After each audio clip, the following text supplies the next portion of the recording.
Ya está en contacto el doctor Abraham Ramírez Lituma, jurista, analista político, experto en temas internacionales.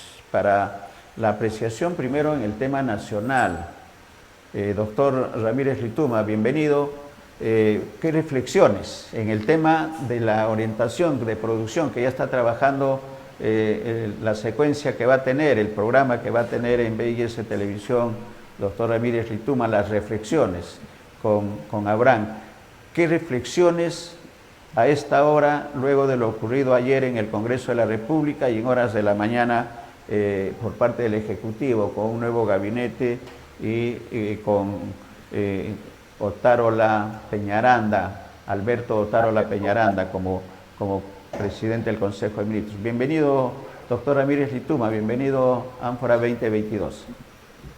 Muchas gracias, Néstor. Con habilidades siempre, un saludo especialísimo para VIS Televisión en este sintonadísimo y emergente programa de Ánfora 2022.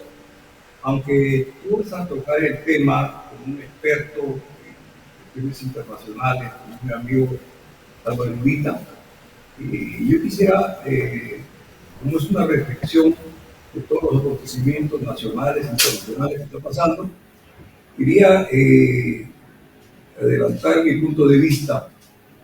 Yo creo que por todas las circunstancias que ha vivido el Perú en estos días tan asiagos, y dado que no ha sido reconocido por algunos países de América Latina que tienen un evidente sesgo de izquierda, el gobierno ha hecho bien. Es una medida que se usa en el derecho internacional público, y a nosotros los analistas nos sirve como un referente de llamar en consulta a los embajadores que no han reconocido todavía a nuestra presidenta.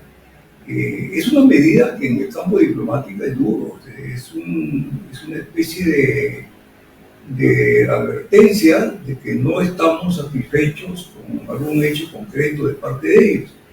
Y creo que la medida está bien, pero declarar persona no grata al embajador de un país tradicionalmente amigo del Perú, dicho sea de paso, yo no he advertido una injerencia de México en la política interna peruana, y bastante menos del embajador. Estamos, a mi criterio, exagerando las cosas. Sí es cierto que estamos ejercitando nuestra soberanía, pero la soberanía que yo respeto y enseño en las Fuerzas Armadas, donde soy catedrático por muchísimos años. Sin embargo, hay que reconocer que en el mundo moderno la soberanía no es que no exista ni que se haya limitado, sino que ahora los espacios internacionales en general son compartidos. Y prueba de eso es tenemos los diferentes vuelos, tanto desde el punto de vista comerciales como vuelos oficiales, vuelos de carga aéreos, también en término marítimo, también en los bosques y en las selvas.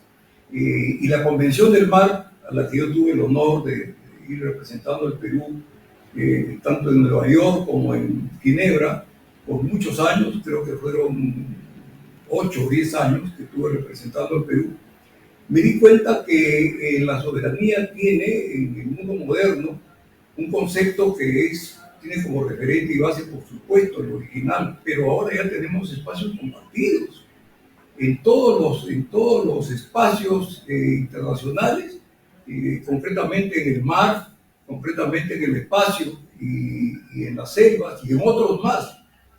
De manera que, siendo como somos, va cada vez más una especie de globo, una aldea global. Nosotros tenemos que tener mucho cuidado con usar los términos a ultranza. Es decir, no debemos pasar en el mundo internacional como unos extremistas, ni siquiera de la soberanía.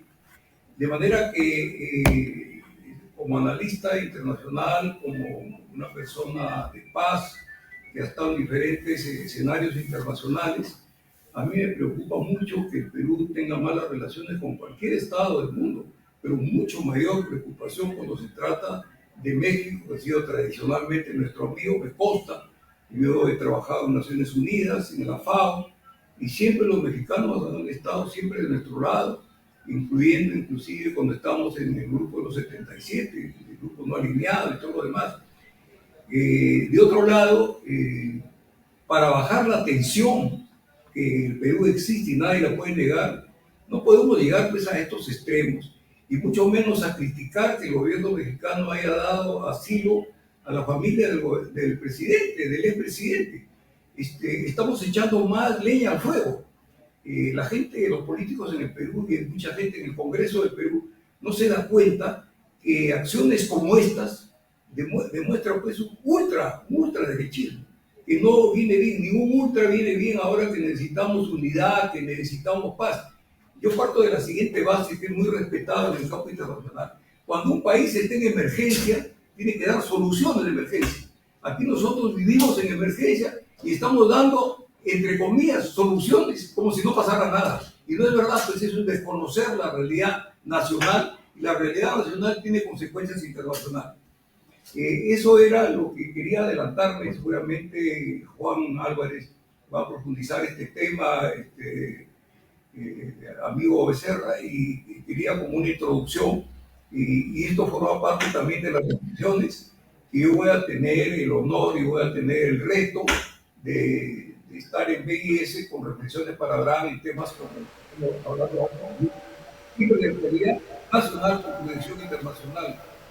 Exactamente, exactamente, y esta apreciación inicial con respecto a este, coincidimos, doctor Ramírez Lituma, que ha habido un exceso por parte de la Cancillería, considerando varios escenarios, ¿no? Un escenario es la Alianza del Pacífico, la presidencia pro tempore que se tiene que dar. Esperemos que la diplomacia mexicana también evalúe realmente cuál es la situación de nuestro país y esta decisión que está resultando finalmente exagerada en el escenario internacional. Y en el plano local, en el plano interno nuestro, ¿cuál es el comentario, doctor, con respecto al gabinete? Se ha juramentado el día de hoy el gabinete que preside Alberto Otárola Peñaranda, con 4 nuevos ministros, y se ha ratificado los otros ministros. ¿Qué esperamos? ¿Qué debemos esperar los peruanos de este gabinete en un escenario, además, para el comentario, doctor, de la decisión del Congreso de la República de realizar las elecciones recién en abril del 2024? ¿Cuál es la lectura de estos dos actores en la política interna del Perú? Bueno, yendo al plano interno, comenzando, como se dice, por el principio. Cuando constitucionalmente la presidenta Boluarte asumió el poder, nos ofreció a todos los peruanos que ya estábamos en emergencia, inclusive antes de que ella juramente como presidenta del Perú, nos ofreció un gabinete de ancha base. ¿Dónde está ese gabinete de ancha base? En el primer gabinete que presidió temporalmente el abogado Pedro Angulo, no era de ancha base. Y que tenía 4 cambios y otros cambios internos, tampoco es de ancha base. El Perú urgentemente necesita un gabinete de un personaje político que tenga capacidad de inclusión, capacidad de diálogo, que sea bien visto en todas las tiendas políticas. Por supuesto que son condiciones previas difíciles, pero son necesarias para asumir las graves circunstancias en que se rodea en este momento la política peruana. Evidentemente, el primer ministro anterior no reunía estas condiciones. Y Alberto Otárola, que tiene más experiencia, que ha tenido cargos importantes como ministro de Defensa en el gobierno del señor Ollanta, tiene desde luego experiencia en ejecución, experiencia política, pero no es la persona que nosotros nos imaginamos que podría ser un premier de emergencia, un premier que tenga mucha experiencia en el manejo público, que sea una persona conocida, que tenga aceptación en todos los medios políticos y en todos los medios empresariales, una persona que tenga relevancia hacia el exterior, porque como estamos viendo en este momento, todo lo que hace un Estado tiene trascendencia internacional, porque todos los Estados formamos parte, por decirlo lo más importante, de la OEA. En el caso de Asia, el grupo asiático; en el caso de África, en el caso de Europa, el grupo europeo. Tenemos las Naciones Unidas, tenemos infinidad de gobiernos, de organismos como la FAO, el OIT, y es un mundo totalmente interrealizado. Tenemos que buscar una figura representativa para que nos represente bien interna y externamente. No estoy adelantando ningún juicio de valor contra el doctor Otárola, pero sí estoy diciendo de que debemos exigir a la flamante presidenta que tengamos pues un gabinete de ancha base. Yo veo un tufío más bien humanista en la conformación, inclusive con algunos de estos cambios. Ahí veo una figura representativa por lo que fue su abuelo. Me refiero a Jania Pérez de Cuellar, que no ha tenido antes ninguna experiencia política, pero que trabajaba en la empresa privada, pero claro, tiene un nombre que la avala para nosotros, especialmente en el campo internacional y a nivel mundial. Secretario General de las Naciones Unidas, es un nombre efectivamente muy importante, el ex embajador Pérez de Cuellar. Pero, ¿qué hombre del centro izquierda hay en el gabinete? Básicamente son gente de derecha, básicamente son técnicos, desde el punto de vista político carecen de experiencia. Una de las razones fundamentales de esperar un gabinete de consenso, de ancha base, es que también tenga experiencia y que tenga pues una serie de requisitos que en su momento se hizo público que la presidenta iba a respetar. Y otra cosa que llama la atención, que es una especie de castillismo, por decirlo de alguna manera. A los pocos días se está cambiando de premier. Y a los 2 días ya habían 2 personas que habían renunciado y tenía todo el derecho del mundo a renunciar, porque todo el escándalo que se armó en Perú por la muerte de 2 jóvenes promesas de su familia durante el corto reinado de Merino, y ahora tenemos, según los últimos informaciones, 27 muertos. Entonces, 27 muertos, 2 muertos, 1 muerto de una emergencia, pues son 27. Entonces, mi opinión es que la presidenta debería tener en el gabinete gente que represente a todas las tendencias políticas, porque si no, no es de ancha base. Si va a ser solo de derecha, extrema derecha y ultraderecha, no estamos cumpliendo con el objetivo que las circunstancias requieren. De otro lado, estoy notando también que hay una especie de persecución política por gente de izquierda, con organismos vinculados a la izquierda. Está muy bien que se vaya contra la violencia y no se debe en ese sentido discriminar ideológicamente a nadie. No puede hacerse pedido con violencia, y menos como la que está pasando en los últimos días. Pero no sé si ustedes, pero yo noto que todo va hacia la misma dirección. La Fiscalía bate récords ahora que se trata de hacer seguimiento a todos los que han tenido que ver con el gobierno de Castillo. Pero de manera tradicional y en otros temas internamente vinculados a la administración de justicia, la demora es la misma. Casos como la hermana de la fiscal, que tienen años que no se resuelve. He visto que ha habido un fiscal que ha renunciado porque él considera de que no se está en la fiscalía trabajando como debería hacerse, y una de las cosas que él reclama es tratamiento también a este familiar de la fiscal. Y sin personalizar, nosotros creemos que para que la justicia sea lo que todos pero nos anhelamos, hay que tener la misma celeridad para todos, sean o no de derecha, de centro, de izquierda, sean o no gobernantes, sean empresarios o financieros.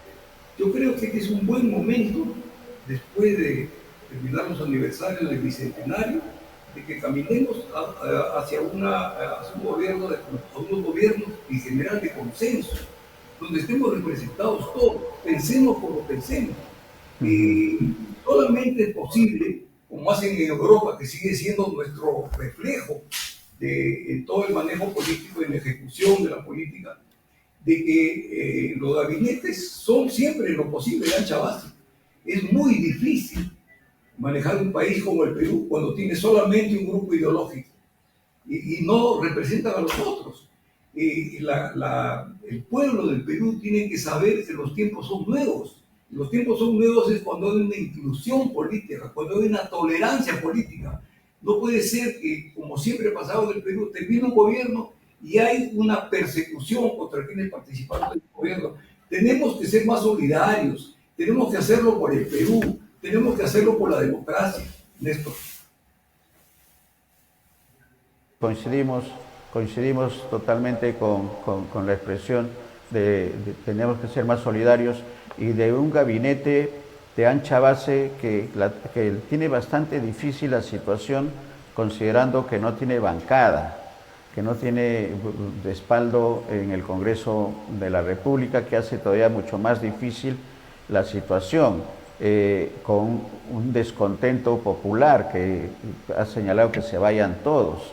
Entonces, la situación es bastante difícil, doctor Ramírez Lituma, para el gobierno de la presidenta Boluarte, y estas horas que se vienen van a ser importantes para conocer las opiniones de las instituciones que tienen que ver con el tema.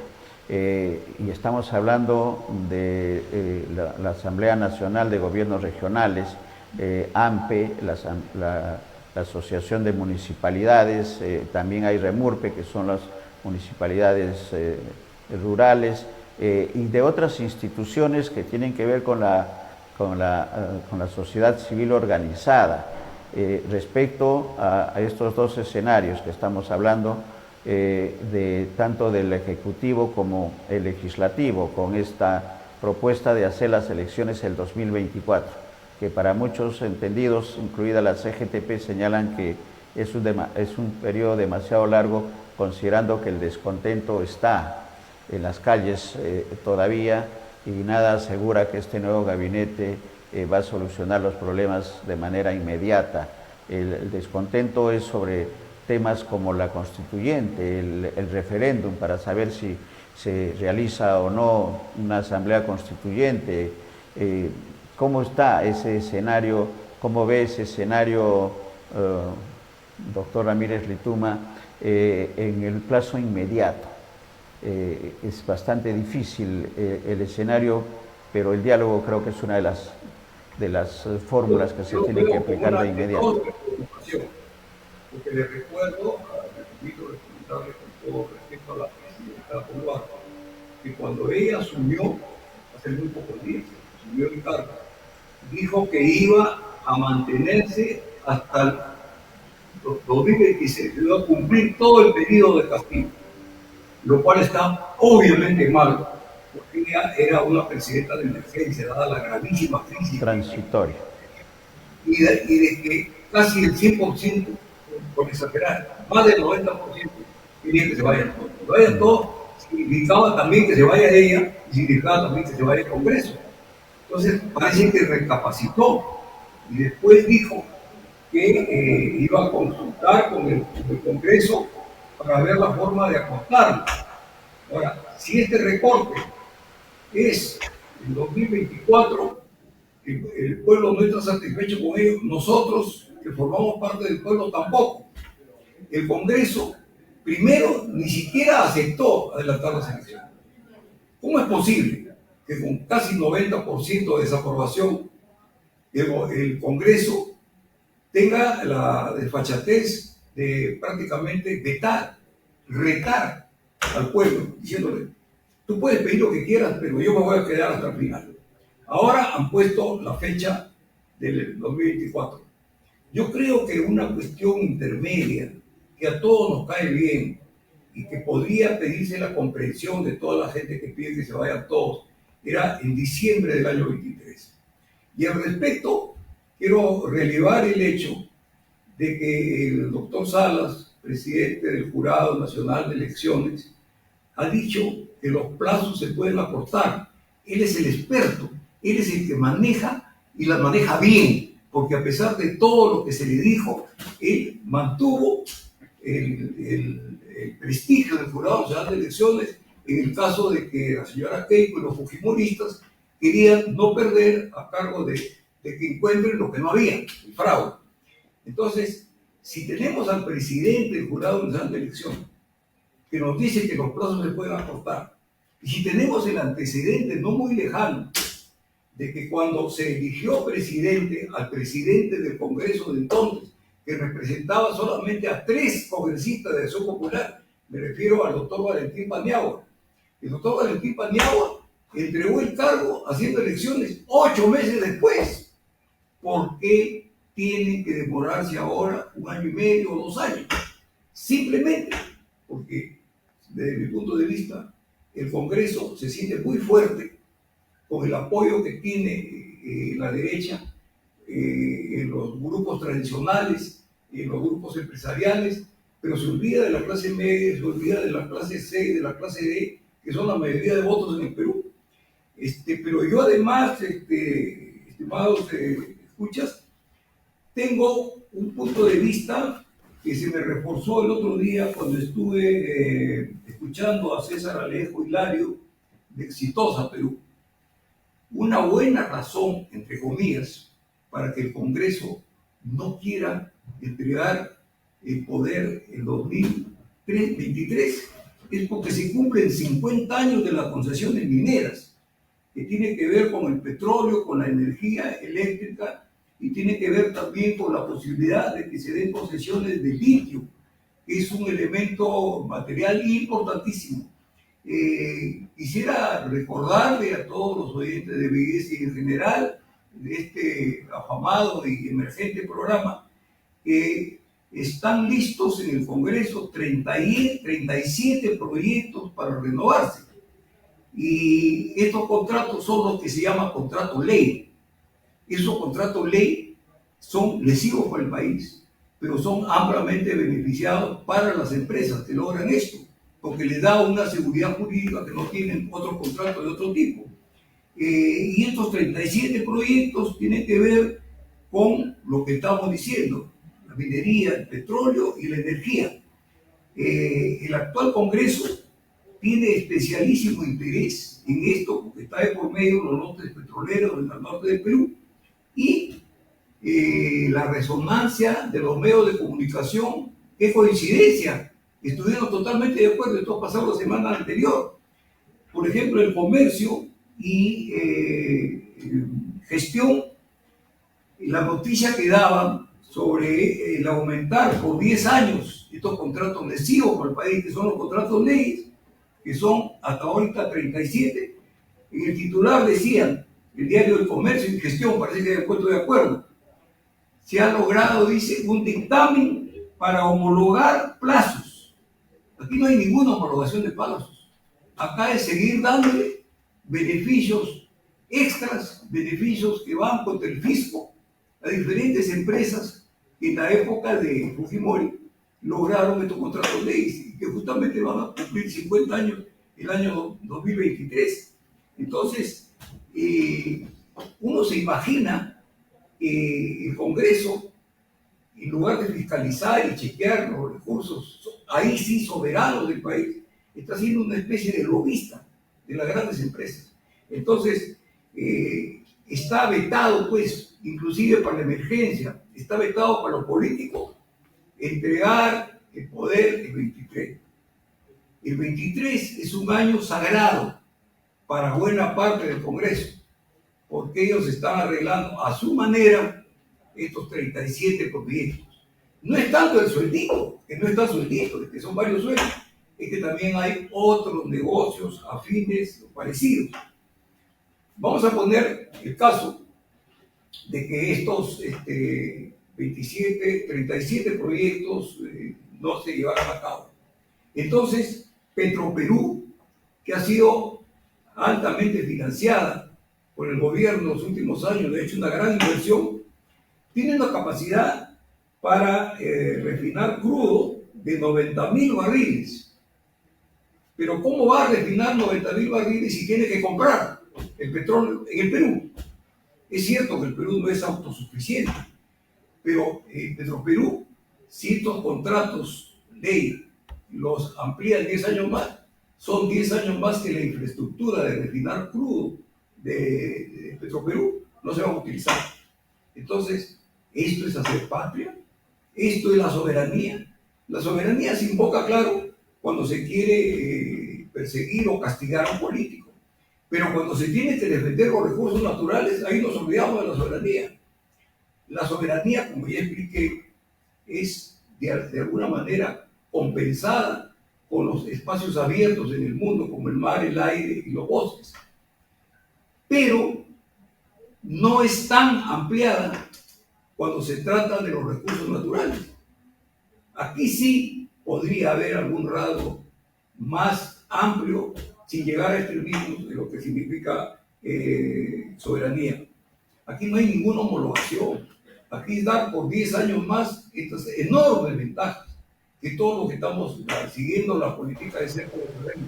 Esta es una buena razón que solamente yo he escuchado en Exitosa Perú, pero que los medios de comunicación, si realmente tenemos el concepto de patria, de soberanía para nuestros recursos naturales, tenemos que hacerlo valer por encima de las apetencias políticas e ideológicas, en este caso el Congreso, mi querido Néstor.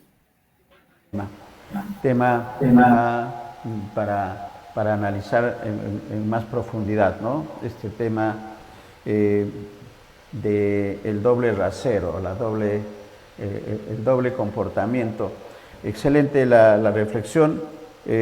También referirnos a este tema que ha hecho alusión, que el presidente interino Paniagua en 8 meses llamó a elecciones y ahora en este escenario no es posible aparentemente.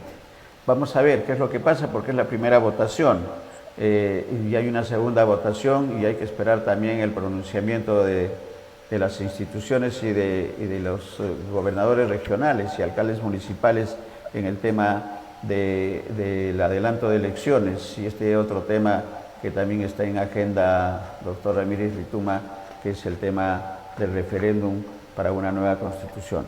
Temas que los vamos a tener seguramente que conversar y tocar en una próxima oportunidad, dependiendo de sus tiempos y del avance también de reflexiones. El programa que está en la cocina de producción de BIS. Palabras finales, doctor. Me dicen que está, si usted me permite, doctor Ramírez Lituma, sabemos, producción me hace el apunte, que tiene una amistad de muchos años con el embajador Juan Álvarez Vita. Él ha ingresado también, si nos permite, con autorización suya, para que puedan saludarse y puedan intercambiar algunos comentarios con respecto a la situación de estas relaciones diplomáticas que estarían un poco resquebrajadas de nuestro país con el hermano país de México. Si usted nos autoriza, doctor Ramírez Lituma, para poder establecer el enlace. Desde mi gran amigo de tantos años, mi amigo Juan, y le estimo muchísimo el considero. Sí, correcto. Vamos a ver si el doctor... gran experto en derechos humanos a nivel mundial, además. No, sí sabemos que es una amistad de muchos años y si nos está escuchando y viendo y ya en señal total el embajador Juan Álvarez Vita, le damos la bienvenida, embajador, y acompañado por el doctor Abraham Ramírez Lituma. Muy buenas tardes, no solamente a nuestro huésped, con cierta frecuencia me convoca para charlar esto. En esta oportunidad, para mí es muy grato compartir y ver aquí al doctor Ramírez Lituma, a quien hace ya algunos años que no nos vemos personalmente, pero siempre hemos estado en contacto y tenía además un hermano que era miembro del servicio diplomático del Perú.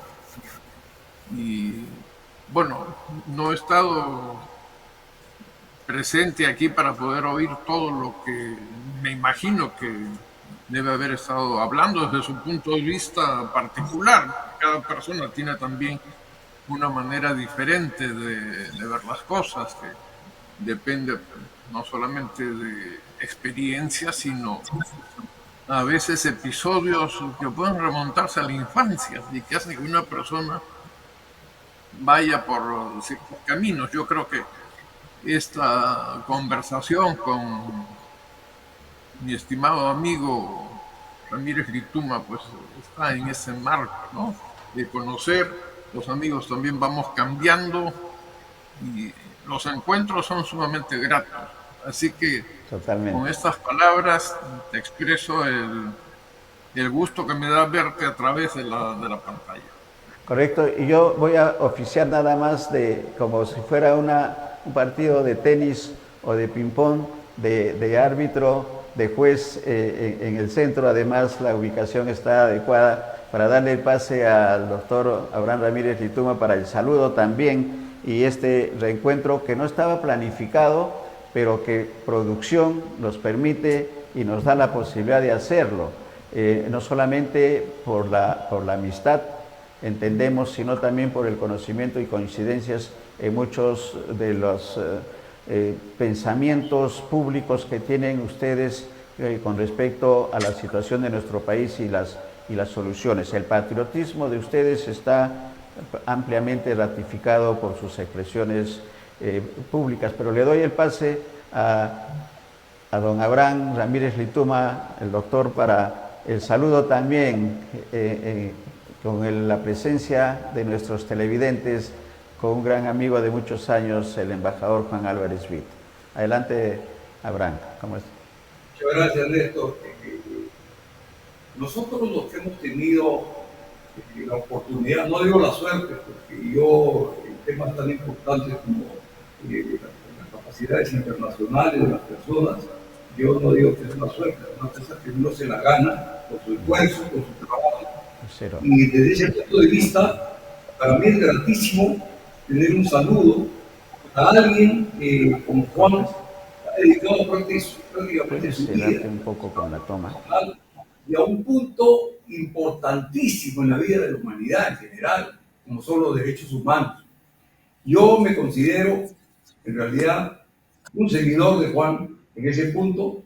Yo he estudiado en el extranjero cursos de especialización en derechos humanos y también en lo que respecta a lo que se llamaba la guerra justa, el artículo 51 de la Carta de Naciones Unidas.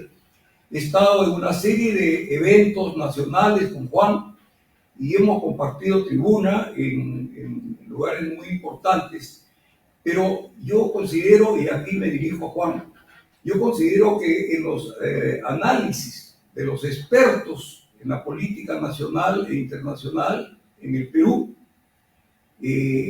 los expertos internacionales son muy poquitos aquí en el Perú y debería haber muchos más.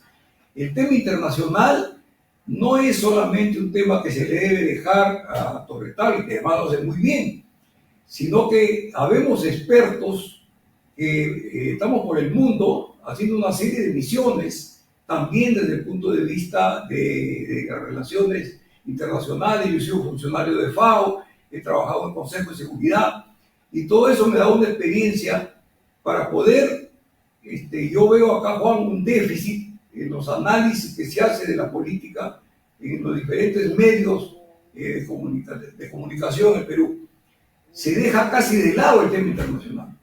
Creo que yo y tú, entre otro puñado de expertos, estamos en la obligación casi patriótica de poner al Perú en el contexto internacional, porque el mundo interdependiente que tenemos ahora y globalizado Nos exige participar, por ejemplo, en el tema de la soberanía con los diferentes espacios internacionales, que como en el caso de la Convención del Mar, está, digamos, regulado por las Naciones Unidas, como CONVEMAR, y la IATA en el caso del espacio aéreo, y no se habla del espacio aeroespacial, en el COPUS que funciona en Nueva York.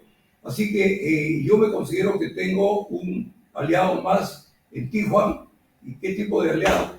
Para difundir en el Perú también los temas internacionales.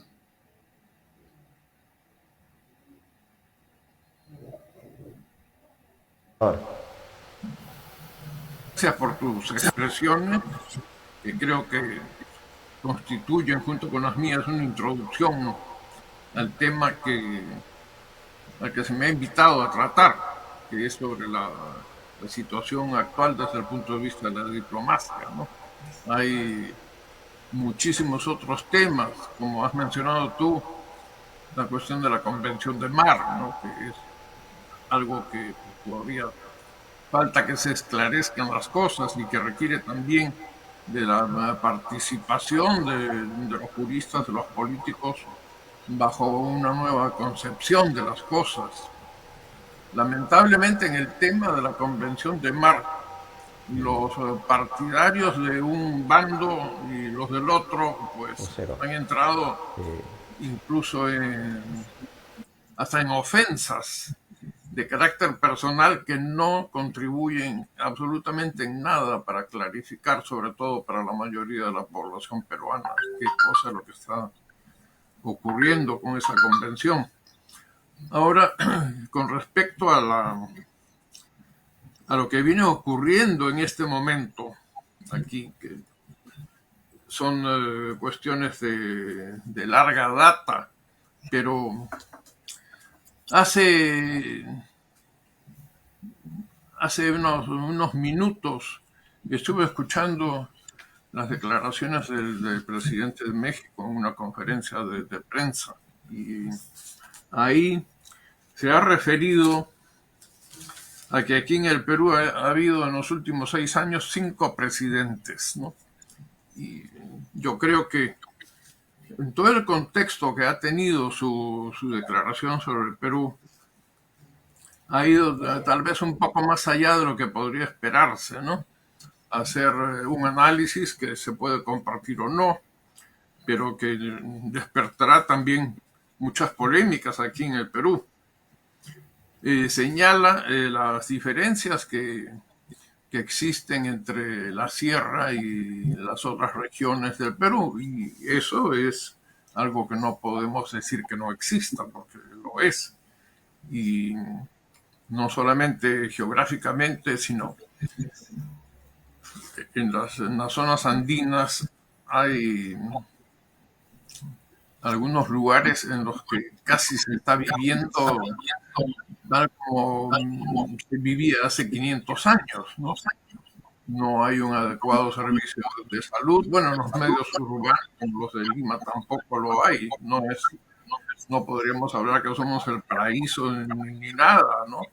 Ni es la costa el paraíso, ni es la sierra el infierno, porque sería caer pues en una especie de literatura que no sabría yo cómo calificarla en estos momentos, ¿no? Él se refirió también al señor Castillo, hoy en día expresidente de Perú, y que esta élite gobernante que hay aquí en el Perú no precisó exactamente si era una élite política o económica o de alguna otra razón, pero señaló que esa élite trabajaba en el provecho de ellos mismos, generando un saqueo muy grande, tal como ocurría en México muchos años atrás, ¿no? Yo creo que este tipo de declaraciones no conducen a una situación en la que puedan atemperarse las posiciones que cada país ha tomado, ¿no?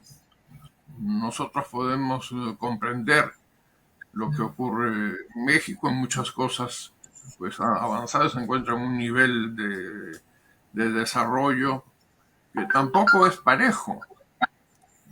Yo, curiosamente, desde hace algún tiempo, por razones que no sé, en mi celular entran cientos de informes sobre México, sobre la situación política, económica y de todo tipo. Realmente es, y siempre ha sido un país muy interesante, que se puede decir que tiene mucho parecido a la situación del Perú. Y en otras cosas, pues sí hay algunas diferencias, porque siempre las tradiciones pesan, pero el mundo está cambiando y la evolución puede ser distinta. En todo caso, yo creo que no ha sido un buen momento para que el presidente de México haga estas aseveraciones, ¿no? Bueno, yo seguí una maestría en historia en la Universidad de San Marcos. Hubo parte de los cursos estaban dedicados al estudio de la Revolución Mexicana, ¿no? Y fue algo verdaderamente interesante los enfoques, porque los alumnos ahí participábamos mucho. Y yo creo que tenemos muchas cosas buenas que aprender de México y también otras que sería tal vez mejor no mirarlas mucho para no identificarnos, ¿no? Hay ciertos problemas seculares en México que no los quisiéramos ver aquí en el Perú. En ese sentido, las declaraciones que han hecho en el aspecto de la toma de posición de la Cancillería peruana, de que era una posición muy fuerte y me pareció que decías como algo exagerado, ¿no?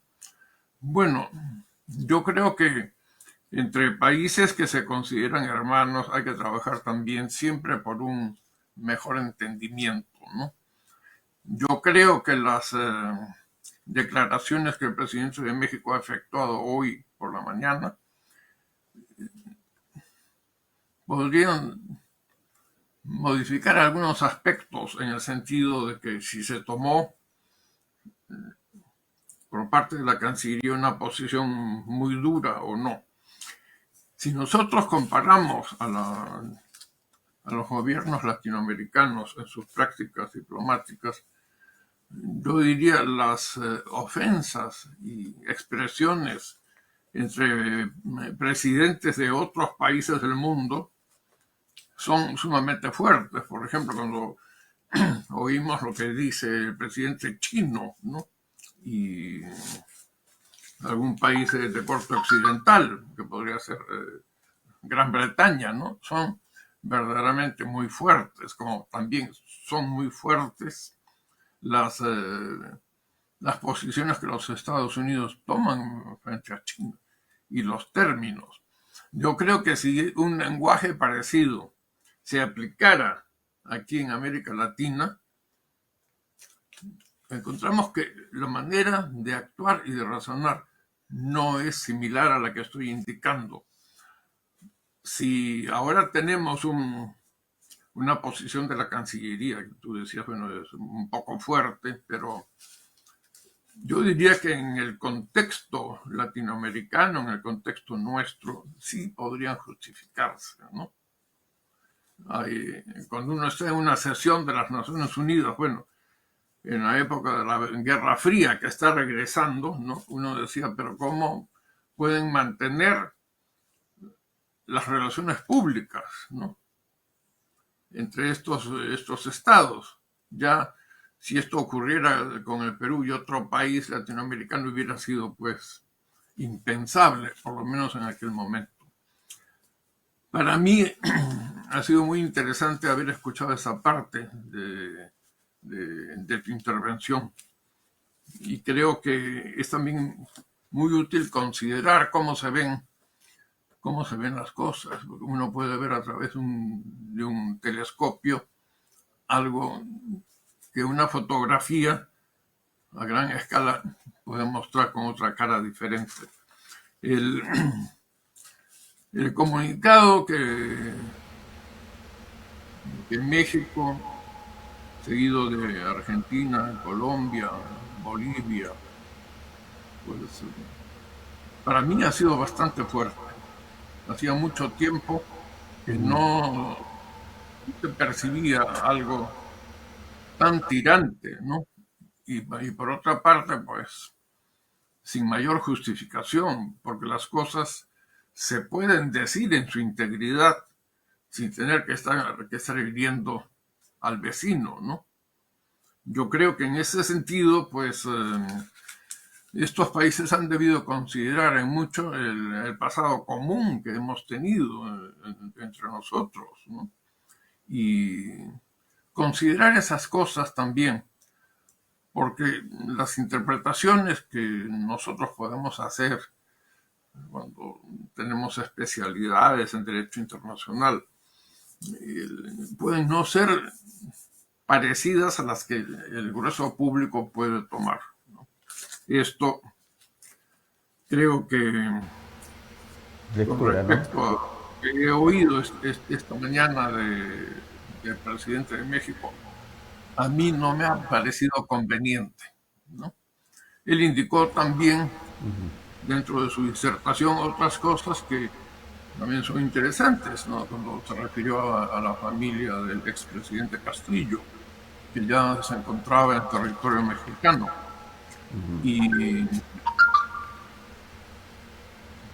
yo creo que una cosa son las cortesías que se debe tener, pero al mismo tiempo manteniendo un clima que permita superar estas fisuras que se están dando ahora. Yo creo que los tonos no son convenientes para ningún país. Totalmente. En el marco de la Alianza del Pacífico, Exactamente. esto puede tener consecuencias. No es posible siempre afirmar que va a tener éxito en manejar las cosas por cuerdas separadas. A veces funciona, sí, pero todo gobierno tiene también que considerar que la población de su territorio está siguiendo estos pasos, esas posiciones. Esas serían algunas de las... Perfecto, de las embajador. Perfecta la posición. Estamos hablando de la política y diplomacia que están hermanadas, que van no por cuerdas separadas primero, ¿no? Y estamos hablando de un pasado, pero creo que lo más importante es el futuro, y el futuro, usted lo acaba de decir, embajador, que es la Alianza del Pacífico, una presidencia pro tempore que debe entregar en posta México a nuestro país y que estaba programada para los primeros días de este mes de diciembre. Todo un escenario de exceso, como ha dicho el doctor Ramírez Lituma, con respecto a la participación de la diplomacia, de la Cancillería nuestra, con respecto a declarar persona no grata al embajador en relación a decisiones del gobierno mexicano, del presidente López Obrador. ¿Cómo mirar hacia adelante? La pregunta para los dos, con el tiempo, y las gracias, doctor Ramírez Lituma. ¿Cómo actuar en los próximos días y meses para que estas relaciones que están en este momento un poco deterioradas puedan enrumbarse nuevamente en escenarios como la Alianza del Pacífico, en la que están unidos Perú y México? Doctor Ramírez.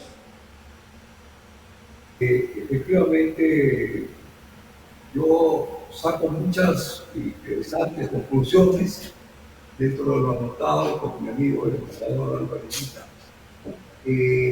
Como bien sabemos, el Perú practica desde siempre, prácticamente desde que existe Torretano, o sea, toda la escuela diplomática del Perú la no intervención de los países, ni la no intervención de los países en el Perú.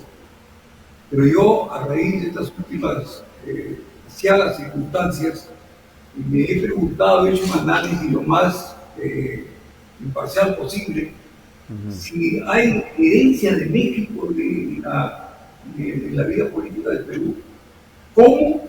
Para declarar a persona no grata al embajador. Desde mi punto de vista no hay lugar a eso. Sí habría lugar, hablando de las motivaciones, para llamar y consulta al embajador del Perú en México, cosa que se ha hecho. De otro lado, el futuro inmediato de la Alianza del Pacífico es prácticamente, hablando numéricamente, cero, porque México era el baluarte prácticamente de esta Alianza para el Pacífico, y las últimas actuaciones de AMLO, del gobierno de México, López Obrador, era de apoyo al Perú. El Congreso, en una decisión históricamente desastrosa en el campo de las relaciones internacionales, sin ningún motivo serio, le impidió al presidente del Perú ir a México a recibir la presidencia pro tempore de la Alianza del Pacífico. Y el presidente mexicano tuvo actitudes de hermandad con el Perú, porque primero dejó en suspenso la reunión de la Alianza, que iba a ser en México. Y en segundo lugar, apoyó e intervino ante los otros países de la Alianza para que sea en el Perú, dado que el Congreso peruano, de una manera increíble, porque esto a nivel internacional no se entiende, de cómo un Congreso puede impedirle a un presidente salir a participar en conferencias donde el Perú forma parte. Mayor razón cuando va a recibir la presidencia pro tempore. De otro lado, estoy totalmente de acuerdo con Juan, en América, no América del Sur, en América en general, los dos grandes antecedentes de la formación de las civilizaciones, los países y después los estados americanos, las dos grandes tradiciones han sido el imperio incaico y el imperio azteca. Estamos hermanados con México por múltiples razones. Somos muy parecidos en nuestra historia.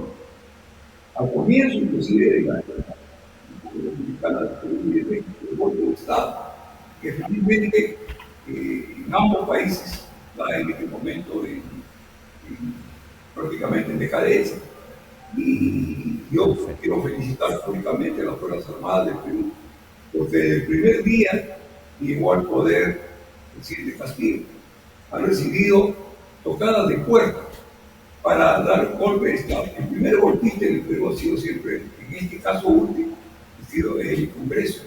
Y las Fuerzas Armadas del Perú, a las que he tenido el placer de ser profesor desde la Fuerza Aérea, no han entrado a ese juego político, porque son conscientes de la institucionalidad, son conscientes del rol que tiene la Constitución, son garantes de la democracia y de la seguridad del Perú, y son no deliberantes. Y además hay un artículo concreto de la Constitución que les da un lugar preponderante en el desarrollo del Perú. Pero volviendo al caso internacional, yo veo con mucha preocupación la política exterior del Perú después de esto que a mi modo de ver ha sido muy fuerte. Yo creo que con llamar al embajador del Perú en México, estamos de alguna manera haciéndole ver a nuestros amigos México de que estamos preocupados de que nuestras relaciones últimamente no están marchando bien por el evidente apoyo ideológico que el presidente López Obrador le estaba dando al presidente Castillo. En relaciones exteriores hay que tener mucha preguntas, hay que pensarlo mucho. Tenemos que pensar en el pasado, en el presente y en el futuro. Tenemos que ver los intereses que tiene el Perú a nivel continental y a nivel mundial, donde México siempre ha sido aliado nuestro. Siempre que le hemos tocado la puerta diplomáticamente, México está con nosotros. Y yo veo con mucha preocupación que Audio. además de los problemas internos múltiples que el Perú tiene, se abra un problema en el exterior, y justamente con un país tradicionalmente amigo. Presente, pasado y futuro. Embajador Álvarez Vita, el futuro. Decidir en algunos puntos que acabamos de oír de mi muy estimado amigo Ramírez Picuma. Yo pienso que hay que ver el pasado, porque estamos en el presente y tenemos que construir el futuro. Pero aquí no debería cuestionarse toda esa hermandad que existe entre el Perú y los demás países latinoamericanos, ¿no? Esto sí debería ser manejado por cuerdas separadas, ¿no? El, Argentina también es un país que suscribió ese comunicado, ¿no? Y yo escuché también cuando la actual presidenta de Perú se refirió a que no entendía cómo el presidente de la Argentina la había llamado para felicitarla y desearle mucha suerte y que pocas horas después haya firmado un comunicado, ¿no? La misma satisfacción que todos los peruanos hemos tenido en días pasados al ver estos partidos de fútbol, ¿no? Han inclinado la balanza a que quizás no haya existido la misma impresión a nivel popular de una repercusión de un partido de fútbol, ¿no? A que las otras manifestaciones que ha tenido el presidente de México, yo creo que hubiera sido preferible que utilizara otro estilo, otra manera de decir las cosas, ¿no? Pero yo le estoy diciendo en este momento como diplomático de carrera, pero los políticos pueden tener otras visiones y también la presión que se recibe de los medios de comunicación son a veces terribles. Casi parece aquí, por lo que hemos visto en los últimos tiempos, que los medios de comunicación aquí en el Perú pueden ser hasta más eficaces que la carencia de una bancada considerable para un gobierno, ¿no? Una bancada en el Congreso. Yo creo que al hacer un juicio tendríamos que ver, o se hace la apreciación completamente diplomática y jurídica, ¿no? Tomando como base la Convención sobre el Asilo Territorial de Caracas de 1954, ¿no? Que resulta muy difícil entender algunos párrafos si no se tiene en cuenta todo lo que pasó entre el Perú y Colombia por el caso de asilo en la embajada de este último, Víctor Raúl Haya de la Torre, ¿no? La discusión fue quién califica a quién, ¿no? Y los alegatos, que son enormes porque se han ya publicado ahí, debe haber requerido muchísima atención. Cuando la Corte señala que tiene que otorgarse un salvoconducto para Víctor Raúl Haya de la Torre, el presidente Manuel Aodría simplemente dijo que no, y ahí terminó. Pero luego la evolución del caso hace que se empiecen a mirar todos estos temas con otros ojos. Pero hoy día ya nadie discute que la calificación al que requiere del asilo es una competencia exclusiva del Estado asilante, ¿no? Las cosas, por eso hay que mirarlas hacia el pasado y sacar experiencias para lo que ocurre hoy. Y también, como nuestro amigo Néstor dijo, pues estamos mirando también las cosas para construir el futuro. El, el debate sobre esta convención y si eso no es a través de la prensa, a través de declaraciones de muchos políticos, ¿no? Están demostrando pues que ni siquiera la han leído, ¿no? Por eso para mí es muy grato, muy grata este momento de compartir también ideas con un internacionalista muy conocido y que tiene Eh, sus enfoques propios para ver las cosas, ¿no? Pero si uno toma la prensa y dice, tal persona hizo declaraciones, uno dice, pero este señor, ¿cómo puede mezclar condiciones históricas que no se dieron, ¿no? Me refiero aquí otra vez al caso con Colombia. Y ya nadie discute eso, pero ahora desenterrar todo esto para ir empantanando la vida de relación internacional, a mí no me parece que sea la mejor vía. Y yo uno de los cursos que tengo a mi cargo en posgrado es de política internacional. Y ahí también uno aprende mucho con los alumnos, ¿no? Los de posgrado ya son personas pues con más experiencia, pero cuando uno tiene que dictar una clase a un estudiante de alguna facultad, se encuentra con el desconocimiento más grande, hay una carencia de formación.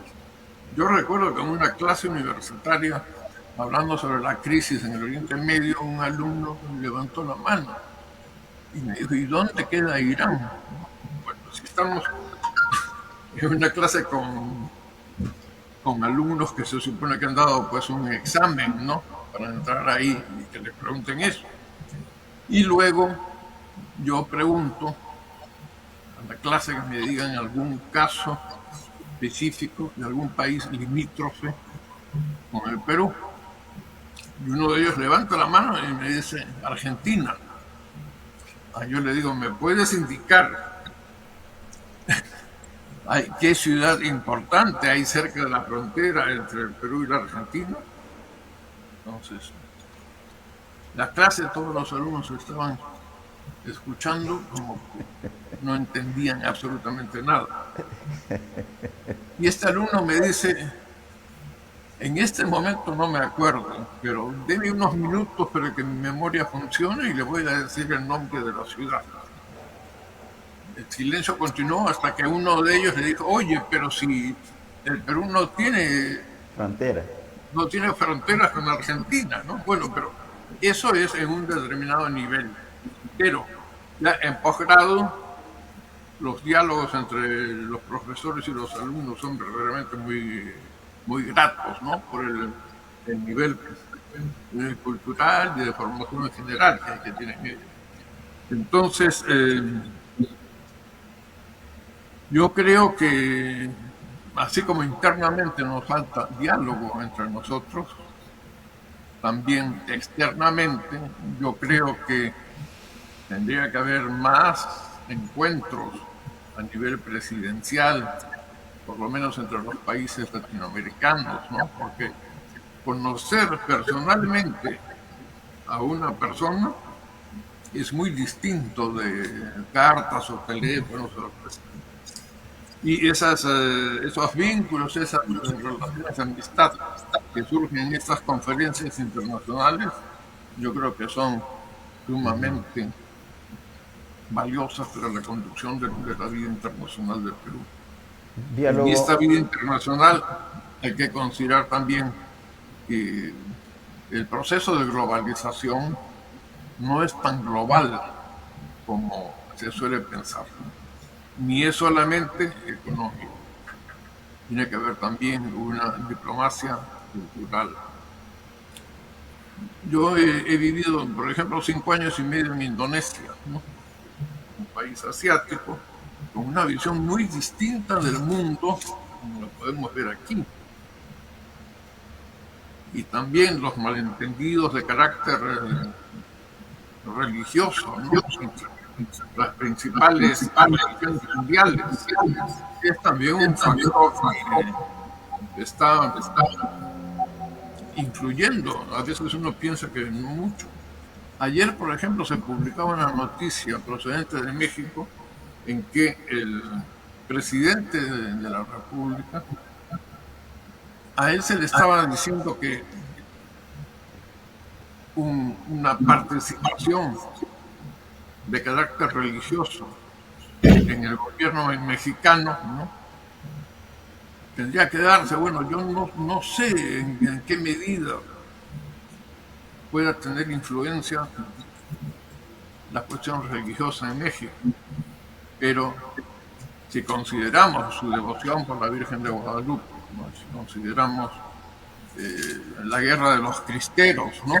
Indica una polarización. Yo no sé exactamente hacia dónde va el presidente de México. Voy a seguir el tema, realmente tiene interés, pero ahí podríamos ir. Yo invitaría a la mayoría de los peruanos a que lean un poco sobre asilo territorial, ¿no? Sus diferencias, ¿no? Es una institución que antes tenía más extensión geográfica. Hoy día se ha delimitado, ha quedado prácticamente, desde el punto de vista de los tratados, ha quedado prácticamente en los límites de América Latina. Pero, ¿cómo se solucionan los otros casos? Todos los que yo conozco sobre eso han sido siempre sobre materias que podían haber incidido en las convenciones, pero como no hay ningún tratado, a mí me sorprendió mucho ver de cerca el caso del cardenal Mircea, que se apareció un día en el subterráneo de la embajada americana. Y según un diplomático, porque la embajada tenía un diplomático dedicado exclusivamente a tratar con el cardenal y ver todo lo que podía requerir. Conversé con él porque yo en esa época estaba de misión diplomática en Budapest, en Hungría, y resultaba pues muy interesante cómo funcionaba de facto un asilo de carácter diplomático, sin la existencia de ningún tratado. Al final, después de muchísimas negociaciones, el cardenal pudo salir. Las autoridades húngaras en ese momento eran naturalmente no ver quién estaba saliendo. Y ya pasó hacia las fronteras de Conagua. Estuvo más de 15 años en la embajada norteamericana. Pero también cuando se produjo el golpe de Pinochet, muchas embajadas europeas asilaron a ciudadanos chilenos que pedían protección ahí. No había ninguna convención para eso, no había ninguna posibilidad. Sin embargo, ahí entró el factor político, ¿no? Porque si no se sale a veces de lo estrictamente jurídico, no se soluciona el problema. Claro. Y así podemos ir viendo también muchos casos, ¿no? Y las diferencias tan sutiles que hay a veces entre una convención sobre asilo, en este caso, pues resulta incomprensible si no se conoce qué fue lo que ocurrió antes, ¿no? Ahora, tampoco podemos vivir anclados en el pasado. Claro. Realmente recoger las enseñanzas que eso pudo haber dejado. Pero estamos viviendo también aquí en el Perú una situación inédita en nuestra historia, ¿no? Casi podría decirse los 200 años de independencia confirman más y están presentando una visión distinta de lo que realmente fue. Se obtuvo la independencia política en ciertas cosas, pero nadie puede negar que detrás de la caída de España también Gran Bretaña estaba ahí esperando a ver qué pasa, ¿no? Y poder introducirse, como de hecho así lo fue. Y aquí en el Perú yo veo algo muy positivo. De toda esta crisis política vamos a sacar nuevas visiones de pensamiento. Y vamos a terminar con una experiencia que pocos países pueden tener. Es muy importante ver también cómo se están solucionando los conflictos, ¿no? Las cosas, y también por qué se originan en esa forma. porque el apoyo de la violencia no podemos aceptarlo nunca. Nosotros tenemos que trabajar por la paz. Y eso es una reflexión Fundamental. que también quería señalar. Excelente, excelente embajador, excelente doctor Ramírez Lituma. Esta docencia que estamos haciendo en el programa, nos estamos excediendo, le estamos pidiendo a producción nos dé un poco más de tiempo, ya está aceptado, porque estamos haciendo en televisión virtual, digital, docencia.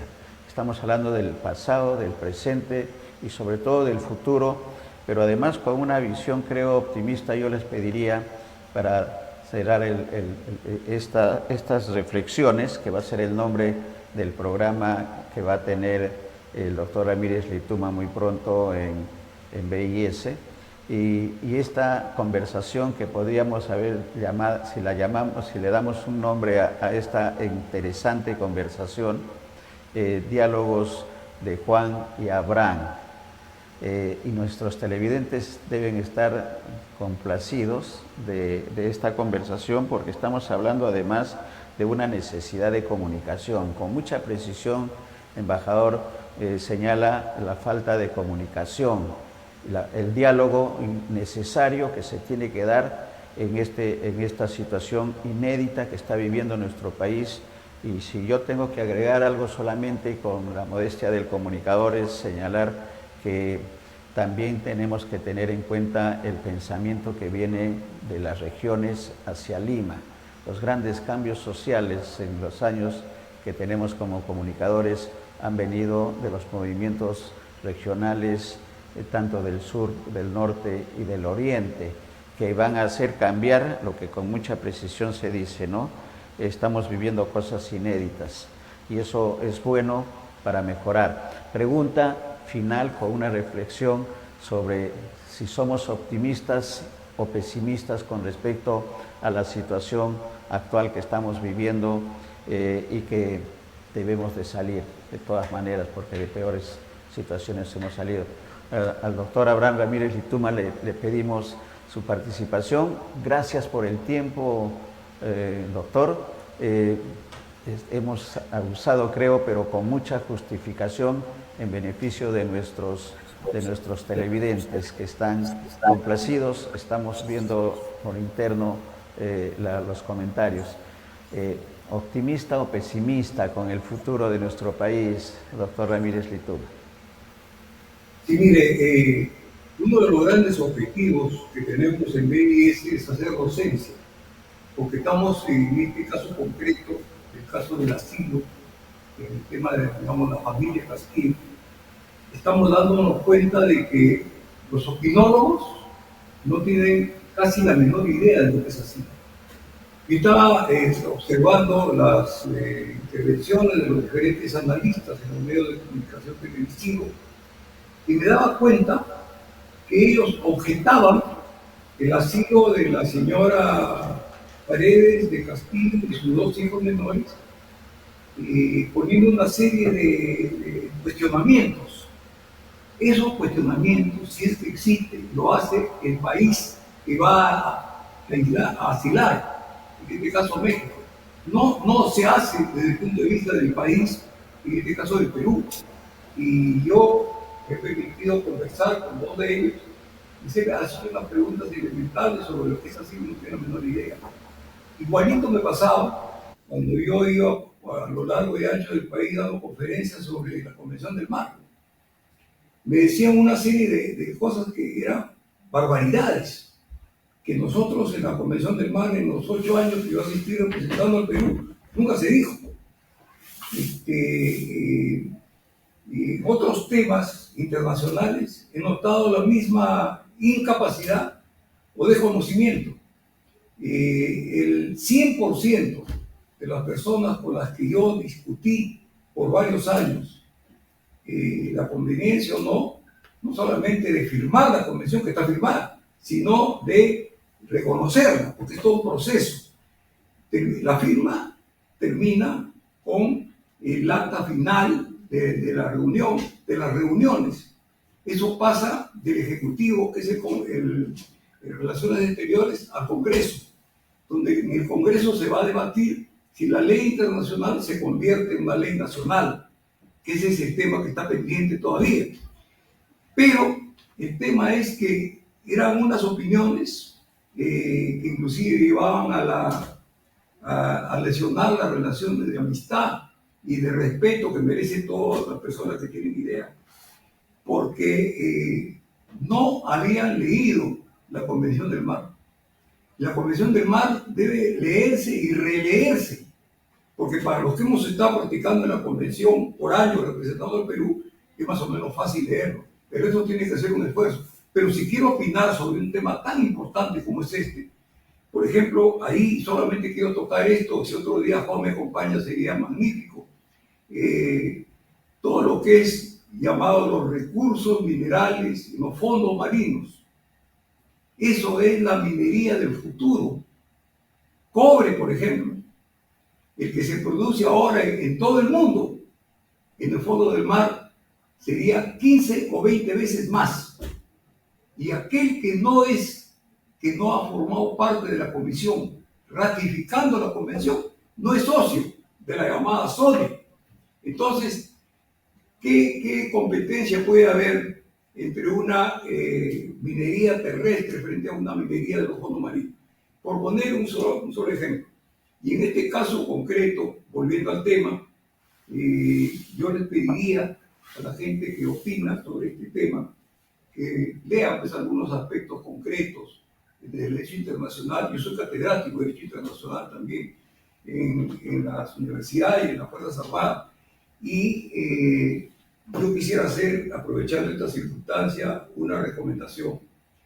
Cualquier político que llega al poder no está obligado a tener previamente que designar a alguien de una diferente especialidad. Mi recomendación, con toda la experiencia de tantos años que tengo, los gobernadores, los presidentes del Perú, deben en la cartera de Relaciones Exteriores, de preferencia, a un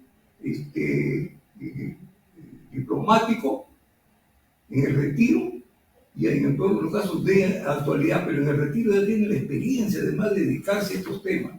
Como no tenemos muchos expertos a nivel político, a nivel interno, tenemos una cancillería de lujo a nivel mundial.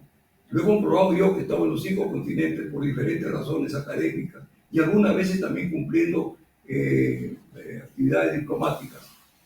Es a nivel mundial y para una persona que ha recorrido el mundo es un orgullo saber el gran concepto que se tiene sobre nuestra diplomacia.